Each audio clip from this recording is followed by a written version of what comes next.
Good evening. How you guys doing this evening? We'll give you folks a few moments to jump in. My name is Stuart. I am part of the Exit 261. It was my daughter Jada who was killed at Exit 261 on I-75 in Tampa, Florida.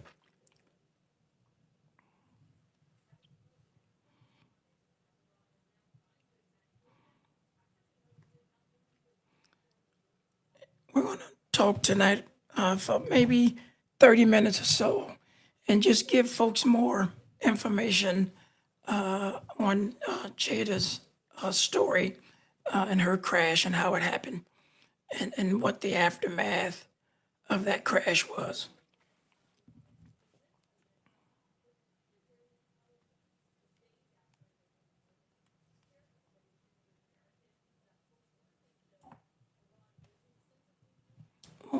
Wait a few more minutes for folks to jump in.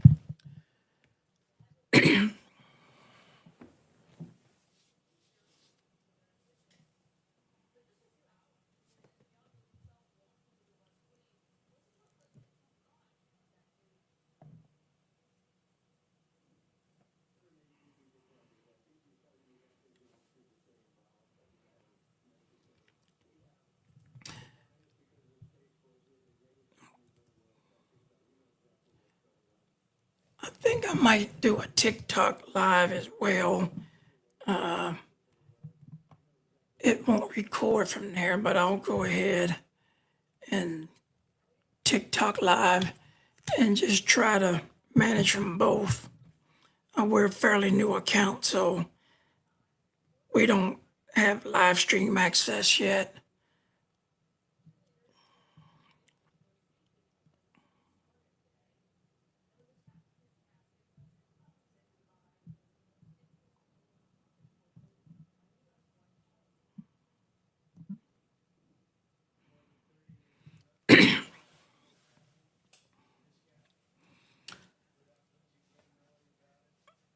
All right, we're going live on both TikTok.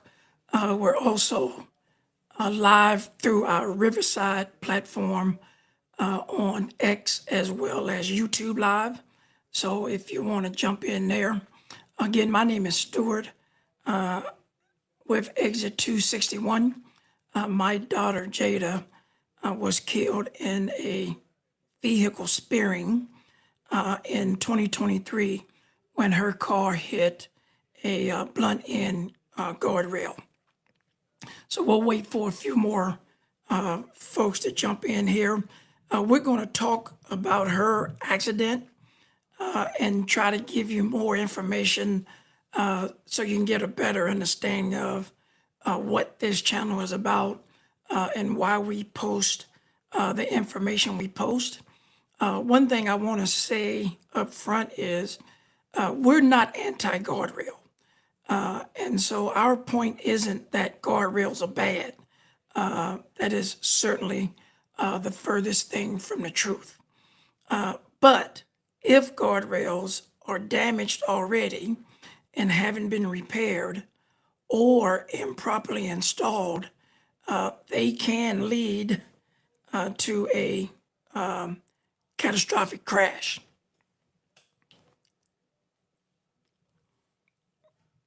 Give me one moment here. I'm going to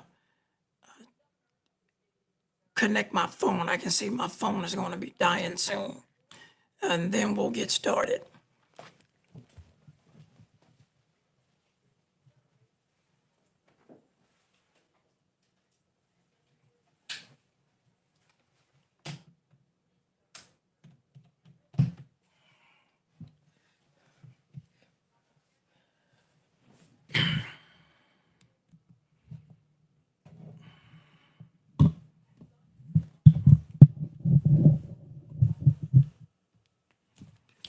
Okay, sorry about that. Got my phone on the charger, and we should be good.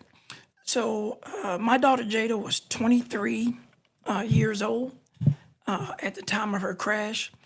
She had graduated from Prairie View A&M University with a degree in kinesiology, and she was pursuing her doctorate degree in physical therapy at the time of her crash. And so, what happened in her crash is 2 weeks before her accident, someone else crashed at exit 261. And that exit had a crash cushion. And if you're not familiar with what a crash cushion is, you can look at some of the other videos on our channel. And so when that car hit the crash cushion, that was on December 21st of 2021 or 2022, it destroyed the crash cushion. And so it had to be replaced. And so what happened is the contractor that was responsible for doing that repair, they had 5 days in which to complete that repair according to the contract. I don't know what happened. For whatever reason, they requested an extension of time to complete the repairs. You could look at it and say, hey, one crash happened on the 21st. 5 days later is December 26th, the day after Christmas. You could say they just didn't want to work through the holidays, but we don't know that. But they requested an extension until January the 6th to complete that repair. Thank all you guys for joining in. And Jada's crash occurred on January 5th. So they were supposed to have it complete. They were not going to have it complete on the 6th, but that's what they requested nonetheless. And so what they did is they did a partial repair. A crash cushion, it was in a gore area. So typically when they have a crash cushion in a gore area, there was a guardrail because what was happening is Interstate 75 was splitting off to Interstate 4. And so exit 261 is that split. And so there was guardrail, a double-edged guardrail. And for those of you who are on YouTube or X, will show you a photo of where the crash occurred. And so that is up now for those of you who are on YouTube or X. And so you see those two blunt end guardrails, and then the crash cushion was supposed to go in front of that. They didn't have the crash cushion there. So what they told the state is, we're going to place our truck-mounted attenuator. And if you aren't familiar with that, look for the videos we have on our channel that show you what a truck-mounted attenuator is. It's basically a crash cushion mounted to the back of a truck. And it looks kind of like a scorpion's tail that folds down from the back of the truck. You've probably seen those on your own interstates. So they actually put that truck there, took pictures of the truck there, and we have those pictures. And we're going to, for those of you who are on YouTube, you can see a picture of the truck to see what it looks like. So they had it there, and then for whatever reason, sometime before January 5th, they moved it. So when Jada comes along, there's no crash cushion. And so she hit those two blunt end guardrails. One of them sheared off and speared right through the car. And it actually struck her in her neck and head region.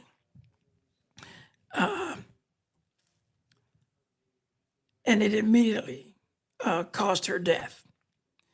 And so the interesting thing, and the main reason why we do these videos is we want other families that are out there to know and understand that, one, the Highway Patrol is not responsible for determining what the cause of death is. They're there to investigate the cause of the accident. And so we didn't find out for 3 months, because it takes that long to do those investigations. So we didn't find out for 3 months that Jada hit a guardrail. We kind of knew something was wrong. And we'll show you a picture for those of you who are on YouTube and X. We're going to post a picture of her car. And so that picture is up now. And I'm going to describe it for those of you that are on TikTok. So Jada's car came to its final stop. It was kind of half on the shoulder to I-4 and half in the first lane to I-4.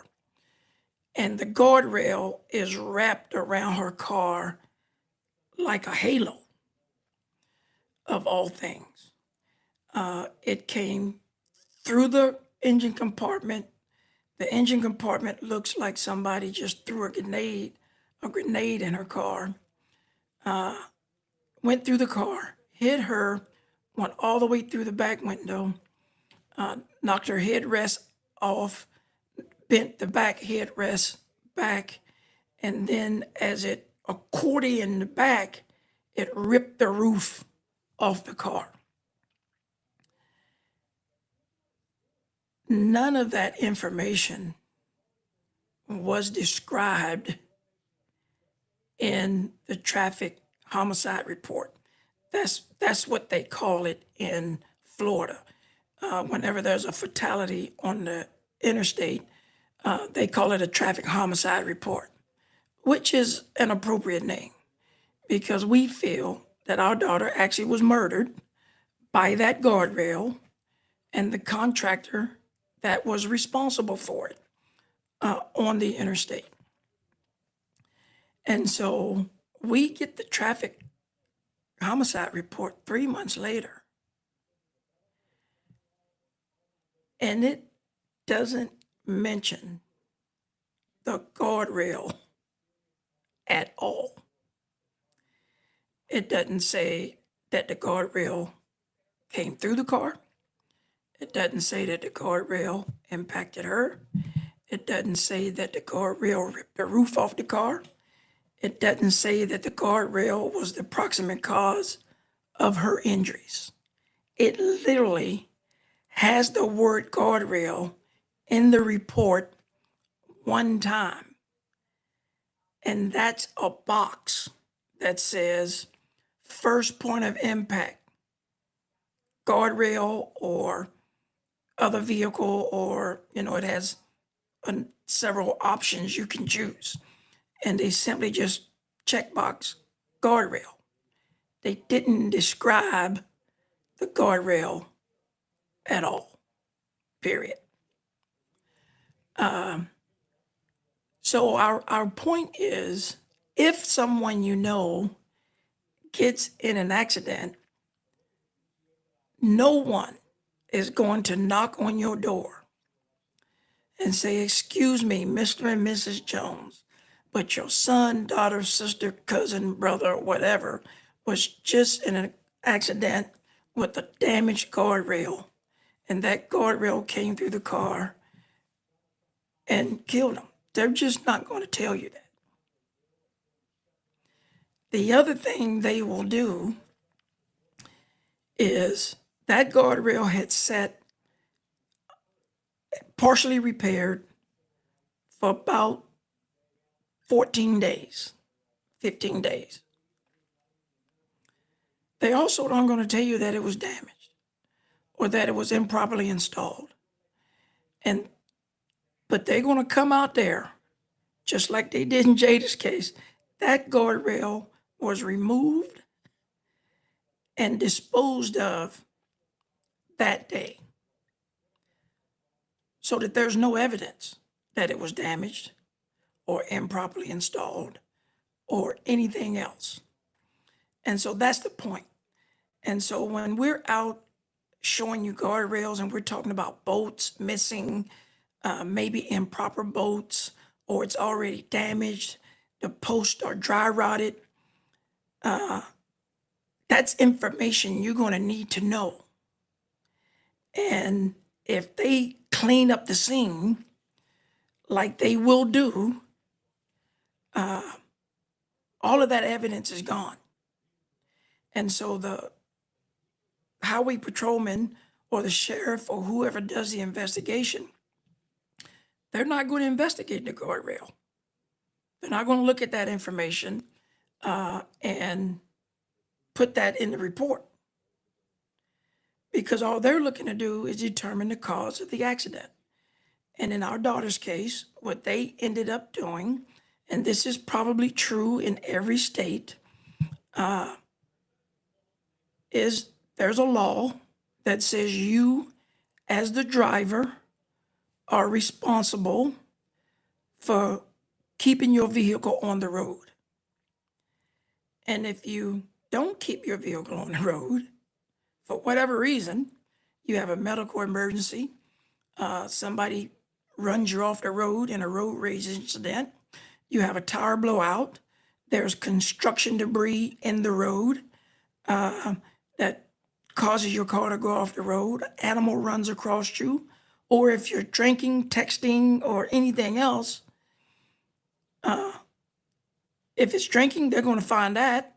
If they think you're texting, they're going to find that. And they'll put that in a report and blame you for your own death. In Jada's case, they blamed her for causing her own death because she did not maintain the road. They couldn't figure out why. So we don't know if Jada fell asleep or if she was on her way home. She could have took Interstate 75 home, or she could have took Interstate 4 home. Both of them would have got her home. So maybe she, at the last second, decided, I'm going to go the 4, and just misjudged it and hit the guardrail. But the point is, regardless of why she hit it, it should not have been partially repaired and left exposed. And the contractor knew that. The highway patrol knew that. And they tried to hide that information. So if we hadn't started asking questions and doing public records requests to find out what was happening at that interstate, we would have never known. We would have never known, because no report published that information. And if you guys have any questions, I'm watching both as I'm doing this. If you want to type a question in, I'm happy to answer any questions that I can. I can't say anything about the contractor because we did, of course, sue them. But if we hadn't done our own research, we would have not known that we even had a case. And that's what they're hoping for, is that you don't know that you have a case. And most families think that, okay, it was a traffic accident, whether they fell asleep or had a medical issue or somebody ran them off the road or they were drinking or whatever else. They just think it was an accident and they move on. They never think about, well, maybe the guardrail was improperly installed or maybe it was damaged. The states and the counties have a responsibility to make sure that the safety hardware is operational, period, regardless of why you go off the road. Still looking for any questions you guys may have. And again, I want to thank you guys for jumping in. If you're not already following our channel, please do. We're on TikTok. We're also on X, Instagram, as well as YouTube. So you can follow us in all 4 of those locations. Anybody have any questions about guardrails you've seen in your area or anything like that? And so how do you report if you see a damaged guardrail or if you think you might have a damaged guardrail in your area? What should you do? Well, if it's a interstate, a federal highway, or a state highway, that most often is the responsibility of the State Department of Transportation. And most State Department of Transportations, you can go to their website and you can report all types of things, damaged guardrails, weeds that need to be cut. There's a lot of different categories. And you can do that online. And they actually have a Google mapping where you can pinpoint exactly where the guardrail is. Sorry about that. So they'll know exactly where to go. And it's real fast. It takes a couple of minutes. If it's a county road or a municipal road, then you would report it to your county Department of Public Works or your city. And if you don't know whether the guardrail is damaged or not, you just simply make a report and request that they conduct an inspection. And by you making that report, whether you request an inspection or not, you are doing a great service to other families. So let's say you see a guardrail tomorrow and you send your state or your city or your county a message and say, hey, I would like to have this guardrail inspected. It looks like it may be unsafe. You have just put them on notice that there's an unsafe condition. And so 2 years from now, if somebody comes and hits that guardrail and gets killed, and they can't show that they responded to your report, you just did a great service for that family who's going to be grieving. But more important than that, you may save a life if they respond timely and conduct whatever repairs. And so if they fix it, the next person comes along and hits it, your report may just be the thing that saved that next driver's life. And that's what we're trying to do, to create awareness so that you will report, damaged guardrails, obsolete guardrails. There's a lot of back and forth about the blunt end obsolete guardrails that we've posted. And those have been obsolete since the 60s, early 70s, late 60s. And so by obsolete, that means that the federal government and the states have decided that they will no longer install those guardrails on the highways because they have been proven to spear through vehicles in the event of a head-on collision. And so why are they still on the road 60 years later? Because the federal government didn't dictate a time frame in which the states were to remove them. they just said, okay, you have to upgrade all of those guardrails in any new construction project, or if the hardware is damaged beyond its useful life, you have to replace it with more modern guardrails. Well, there's millions of them out there.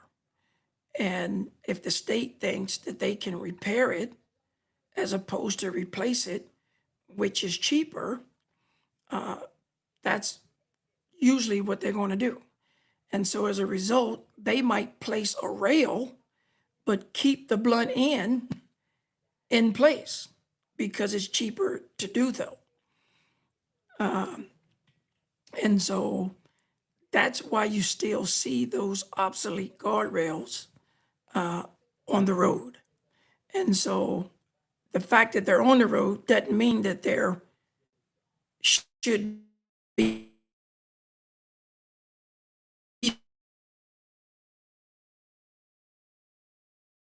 there. They're rusted out, posts are dry rotted, they're missing bolts, and all of those types of things.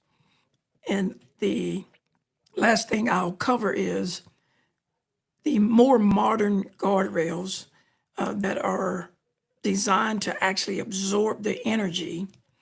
And if you look at the videos, we talk about that the end terminal or the head, that means the same thing, will slide down the rail. And what that does, as it's sliding down the rail, it's slowing the vehicle down and bringing it to a controlled stop. But a lot of times what happens is if it has damage in, say, the first 50, 60, 70, 80 meters, let's say a tree fell on the top of it and the rail has a dent in the top of it, or somebody hit it from the side and it has a dent in the side, then that dent, when it gets to the end terminal, it's not going to feed through like it's supposed to, and it'll kink up. And when it kinks up, let's say the car is driving at 70 miles an hour and it hits the guardrail starts to slide, it slides 20 meters and then it kinks up. Well, it may have slowed the car down from 70 miles an hour to 65.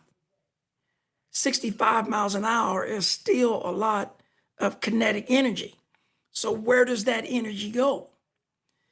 And so that energy then, if the rail kinks up, it's either going to come through the vehicle or it will kink and throw the vehicle one direction or another. And that's something that we see in damaged guardrails. Or if it has the wrong bolt in it. Some of those guardrails have a bolt that's called a shear bolt. It's designed to shear off. But let's say they just do a repair and they just pick any bolt they have and put it in there. And we actually identified one of these bolts. You can look for that video on our channel. The bolt did not shear, and as it comes through the head, it sticks the rail, and then the rail stops feeding through. And so the rest of that energy continued to go through the rail. And it looks like, in this case, that it threw the car to the right. And that's a guardrail that we identified in Youngstown, Ohio, a couple of weeks ago. Steve Eimers, the guardrail, and I. So you'll see that when it's fairly close on our feed. And so the bolts are important. The rail being in its proper condition and not damaged is important. The posts are important, the right type of posts, the right type of bolts for the post. All of those things are important. And if you just look at it with your naked eye, you don't know what type of bolt is supposed to be there. And so that's why you request inspections and those types of things. get the installation records, get the maintenance records. All of those things will help you figure out if that guardrail was faulty. Any questions before we go? Again, I want to thank you guys for jumping in. You can reach out to us through TikTok as well, through message. We will try to respond to your messages. We've actually had